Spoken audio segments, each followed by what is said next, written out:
In this episode of Tattoo Pro Tips, we're doing portraits. Let's go. And because it's Valentine's Day, happy Valentine's Day, y'all. 2025, here we are. I decided to do Frida inside of a Sacred Heart for the sake of Valentine's Day.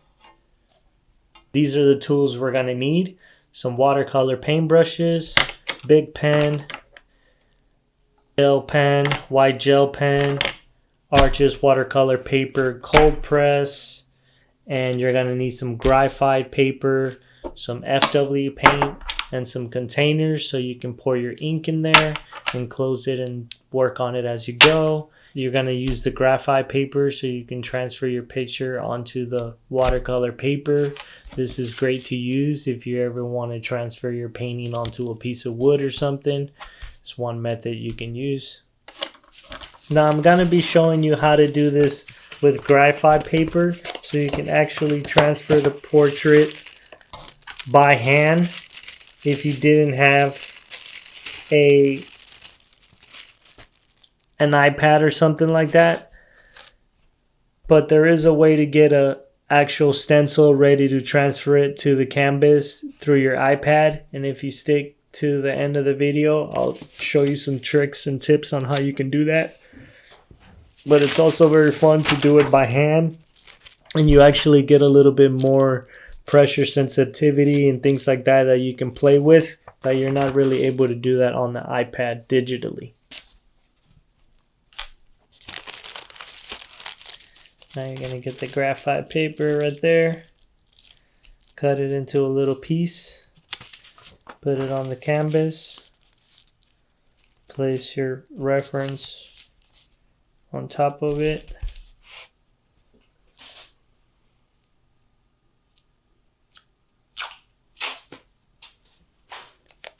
You're going to need some tape. You're going to tape the top of it right there. Little piece on each side, just like that. Now we're going to take the pen, big pen, any kind of pen, and basically you're going to start tracing the portrait just the same way you guys would do for a tattoo. But this is what you want to do to practice if you're maybe getting into portraits and you're trying to build some confidence. This is what I used to do, what I still do. Now I try to incorporate it more into like, how can I still do something my own and have fun while practicing this style. So I'll do a Salvador Dali with a dragon melting on it, or how we're doing this Frida, but we're not just doing a portrait of her, we're doing her inside of the heart, which makes it a little bit more tricky. The more you add, the less you have to figure out later, but then you want to make sure you don't make it too confusing where you're going to have a hard time reading it when you're painting it. So you want to try to not get too crazy with the details. Stay simple.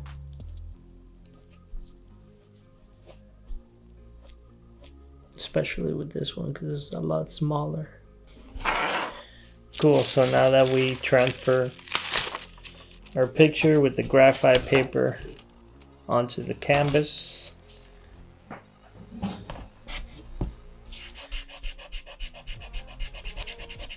okay, so you're just gonna erase whatever the graphite left around the edges.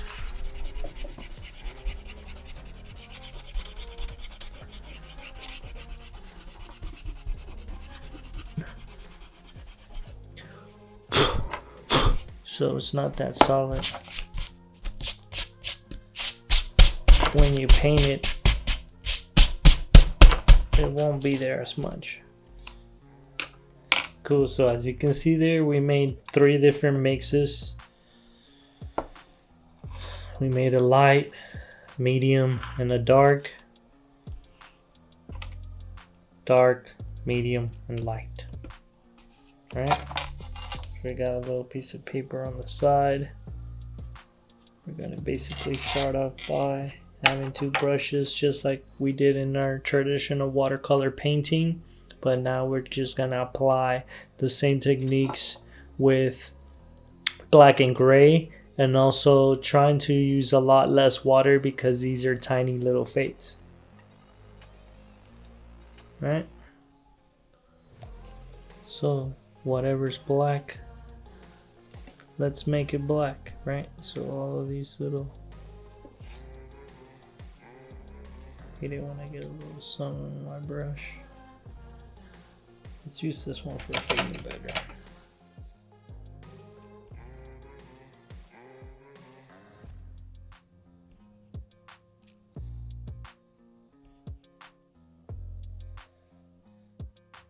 Black all this out.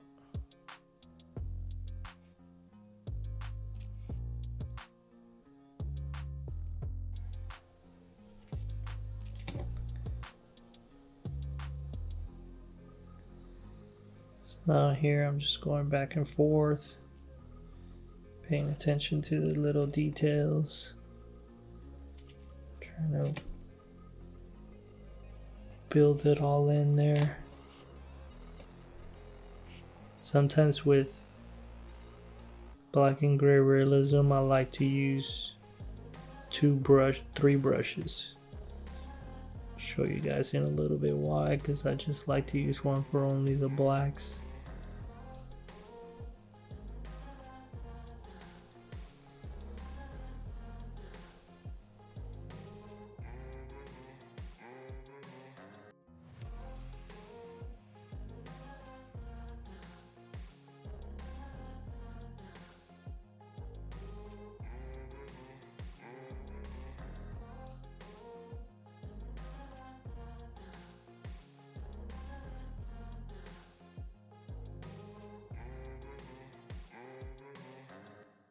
So now here with the dry brush, I start to kind of like add those little micro details that are in there, like these little freckle looking textures. And because they're like freckle looking textures, try to apply them the way you would apply freckles. Very loose, very random, but still trying to do it within those areas.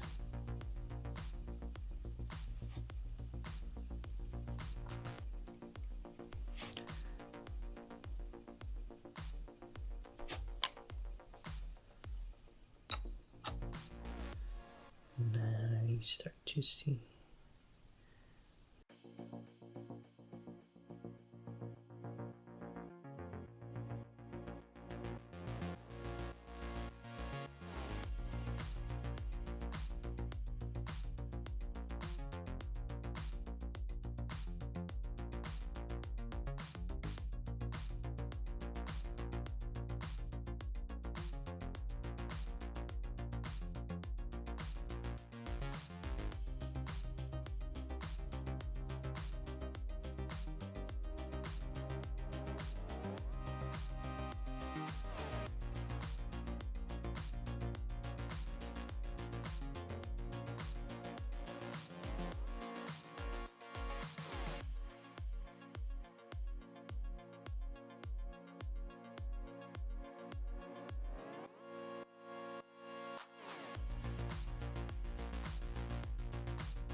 And there you have it, guys.